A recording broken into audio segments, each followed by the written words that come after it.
बिस्मिल्लाहिर्रहमानिर्रहीम। स्टूडेंट्स, आज के नेक्स्ट लेक्चर में हम लोग बात करेंगे नॉन पोलर कोवलेंट बॉन्ड और पोलर कोवलेंट बॉन्ड के हवाले से। ठीक है। अच्छा जी, पहली बात तो ये कि नॉन पोलर कोवलेंट बॉन्ड है क्या? ऐसा बॉन्ड जो दो एक जैसे एटम्स के दरमियान बने, ठीक है, जिसमें दोनों एटम एक ही एलिमेंट के हों, ऐसे बॉन्ड को हम कहते हैं नॉन पोलर कोवलेंट बॉन्ड। ये ऐसा बॉन्ड जिसमें दोनों एटमों की इलेक्ट्रोनेगेटिविटी एक जैसी हो, या ऐसा बॉन्ड जिसमें बॉन्ड पेयर ऑफ इलेक्ट्रॉन किसी एक एटम की तरफ झुके ना, बल्कि दोनों एटमों के सेंटर में रहे, दरमियान में रहे, तो उससे बनने वाले बॉन्ड को हम नॉन पोलर कोवलेंट बॉन्ड कहते हैं। आइए इसे डिफाइन करते हैं। सबसे पहले, if a covalent bond is formed between two similar atoms, the shared pair of electron is attracted by both the atoms equally, such type of bond is called non-polar covalent bond।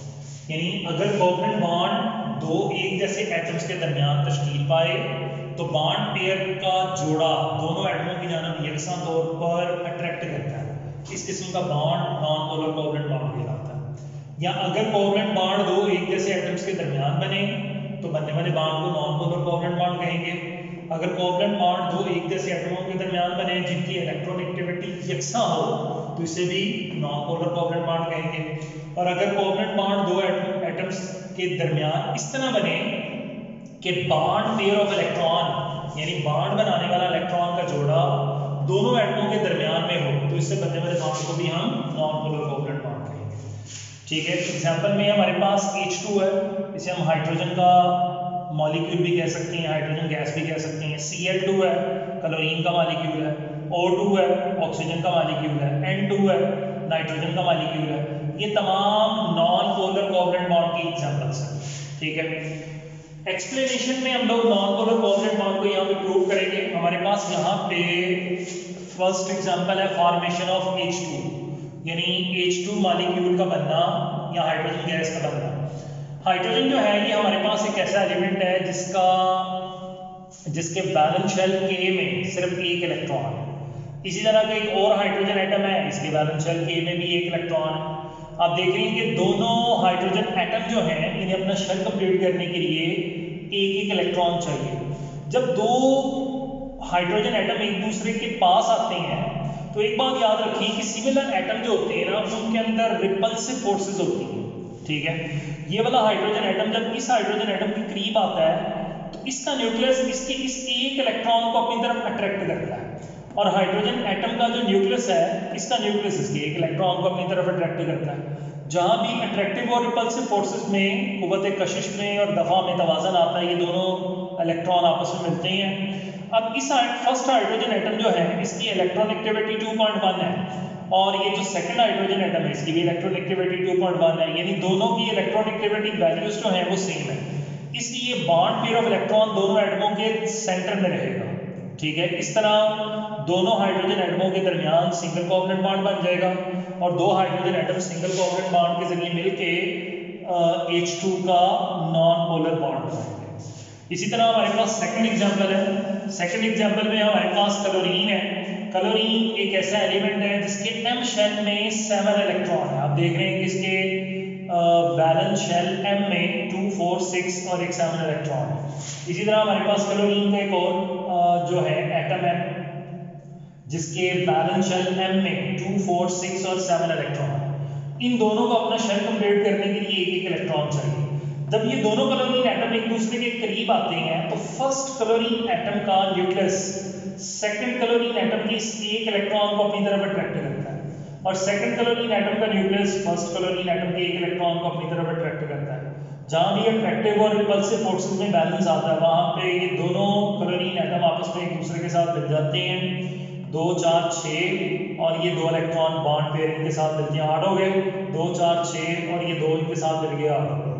इस chlorine atom की electronegativity भी 3.2 है, इसकी भी 3.2 है। लिहाजा ये जो दोनों की बॉन्ड पेयर ऑफ इलेक्ट्रॉन को जो अट्रैक्ट करने की एबिलिटी है वो सेम है, इसलिए ये बॉन्ड पेयर ऑफ इलेक्ट्रॉन दोनों एटमों के सेंटर में रहेगा, किसी एक एटम की तरफ झुकेगा। इस तरह दो क्लोरीन एटमों के दरमियान एक एक इलेक्ट्रॉन की म्यूचुअल सिंगल बॉन्ड बनेगा, ठीक है, और दो क्लोरीन एटम आपस में मिलकर Cl2 का नॉन पोलर बॉन्ड बनाएंगे, ठीक है। तो नॉन पोलर बॉन्ड अभी हमने बात की हाइड्रोजन और क्लोरीन के जो एग्जांपल्स हैं कि नॉन पोलर कोवलेंट बॉन्ड ऐसा बॉन्ड है जो दो एक जैसे एटम्स के दरमियान बने जिनमें दोनों एटमों की इलेक्ट्रॉनिगेटिविटी वैल्यू सेम हो, जिसमें बॉन्ड पेयर ऑफ इलेक्ट्रॉन दोनों एटमों के दरमियान में रहे, तो इससे बनने वाले बॉन्ड को नॉन पोलर कोवलेंट बॉन्ड कहते हैं। पोलर कोवलेंट बॉन्ड क्या है? ऐसा बॉन्ड यानी कि जो नॉन पोलर कोवलेंट बॉन्ड का ऑपोजिट है, ठीक है। सबसे पहले हम इसे डिफाइन करेंगे। If a covalent bond is formed between the different atoms, the shared pair of electron is not attracted by both the atoms equally, such type of bond is called polar bond, ठीक है। अगर covalent bond दो मुख्तलिफ atoms के दरमियान तश्कील पाए तो bond pair electron का जोड़ा दोनों एटम्स की जानब यकसा तौर पर अट्रैक्ट नहीं करता, इस किस्म के बॉन्ड को पोलर कोवलेंट बॉन्ड कहते हैं। या अगर कोवलेंट बॉन्ड दो मुख्तलिफ एटमों के दरमियान बने तो इसे भी पोलर कोवलेंट बॉन्ड कहते हैं। अगर कोवलेंट बॉन्ड दो ऐसे एटम्स के दरमियान बने जिनकी इलेक्ट्रॉनिगेटिविटी में फर्क हो तो इसे भी पोलर कोवलेंट बॉन्ड कहते हैं। ये इसको हम इस तरह भी लिख सकते हैं कि अगर कोवलेंट बॉन्ड दो एटमों के दरमियान इस तरह बने कि बॉन्ड पेयर ऑफ इलेक्ट्रॉन दोनों एटमों के दरमियान में ना हो बल्कि उस एटम की तरफ अट्रैक्ट करे जिसकी इलेक्ट्रॉनिगेटिविटी ज्यादा है, तो इससे भी हम पोलर कोवलेंट बॉन्ड कहते हैं। इसकी जो एग्जांपल है हमारे पास उसमें है hydrogen chloride HCl, hydrogen oxide H2O, ये हमारे पास पोलर कोवलेंट बॉन्ड की मिसालें हैं, ठीक है। एक्सप्लेनेशन में हमारे पास है formation of hydrogen chloride HCl। हमारे पास HCl की जो एग्जांपल्स हैं, ठीक है, यानी HCl की जो एग्जांपल है हमारे पास ये एक पोलर कोवलेंट बॉन्ड बनने की मिसाल है। हम लोग जानते हैं कि हाइड्रोजन हमारे पास एक ऐसा एलिमेंट है जिसका एटॉमिक नंबर 1 और मास नंबर 1 है, ठीक है। अगर हम इसकी इलेक्ट्रॉनिक कॉन्फ़िगरेशन बनाएं तो इसमें प्रोटॉन की तादाद 1 है, न्यूट्रॉन की तादाद 0 है और इलेक्ट्रॉन की तादाद 1 है। दूसरी तरफ हमारे पास क्लोरीन है, तो क्लोरीन का एटॉमिक सिंबल Cl है और इसका एटॉमिक नंबर 17 और मास नंबर 35 है। अगर इसकी इलेक्ट्रॉनिक कॉन्फ़िगरेशन ड्रॉ करें तो इसके न्यूक्लियस में प्रोटॉन की तादाद 17, न्यूट्रॉन की तादाद 18 और इलेक्ट्रॉनों की तादाद जो है वो भी 17 है। K शेल में 2 इलेक्ट्रॉन है, L शेल में 8 इलेक्ट्रॉन है और M शेल में 7 इलेक्ट्रॉन है और इन्हें अपना शेल कंप्लीट करने के लिए 1 इलेक्ट्रॉन चाहिए।